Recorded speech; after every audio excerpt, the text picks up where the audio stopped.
सोलापूर विमानतळावरून 23 डिसेंबरपासून मुंबई आणि गोव्यासाठी विमानसेवा सुरू होणार आहे। ती फ्लाय 91 कंपनी देणार आहे। त्याची घोषणाही झाली। आता त्याच्या तिकीट बुकिंगविषयी सोलापूरकरांना उत्सुकता लागून राहिली आहे। कंपनीने अद्याप बुकिंग सुरू केलेले नाही। ते कधी होणार याकडे लक्ष लागले आहे। केंद्रीय नागरी हवाई वाहतूक राज्यमंत्री मुरलीधर मोहोळ यांनी 23 डिसेंबरपासून विमानसेवा सुरू होण्याची घोषणा सोलापुरातून केली। त्यांच्या घोषणेच्या 4 दिवसानंतरही अद्याप ऑनलाईन तिकीट बुकिंगची सेवा सुरू झालेली नाही। विमानतळाचे नूतनीकरण ऑक्टोबरमध्ये झाले। त्याचा उद्घाटन सोहळा पंतप्रधान नरेंद्र मोदींच्या हस्ते झाला। विधानसभा निवडणुकीच्या निमित्ताने 16 नोव्हेंबर रोजी केंद्रीय राज्यमंत्री मुरलीधर मोहोळ सोलापूर दौऱ्यावर होते। त्यांनी पत्रकारांशी संवाद साधताना 23 डिसेंबरपासून सोलापुरातून मुंबई आणि गोव्यासाठी विमानसेवा सुरू होत असून फ्लाय 91 एअरलाइन्स ही विमान कंपनी सेवा देणार असल्याचे सांगितले।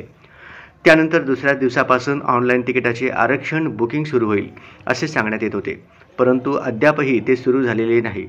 दररोज अनेक जण भारतीय विमानतळ विकास प्राधिकरण आणि फ्लाय 91 एअरलाइन्सची वेबसाईटला भेट देत आहेत। पहिल्या विमान प्रवासाचे तिकीट बुकिंग करण्याची उत्सुकता अनेकांना आहे। तिकीट बुकिंगबाबत विचारणा करण्यासाठी सोलापूर विकास मंचचे सदस्य विजय जाधव यांनी फ्लाय 91 एअरलाइन्सकडे ईमेलद्वारे विचारणा केली आहे, परंतु कंपनीकडून अद्यापही त्याचे उत्तर प्राप्त झालेले नाही।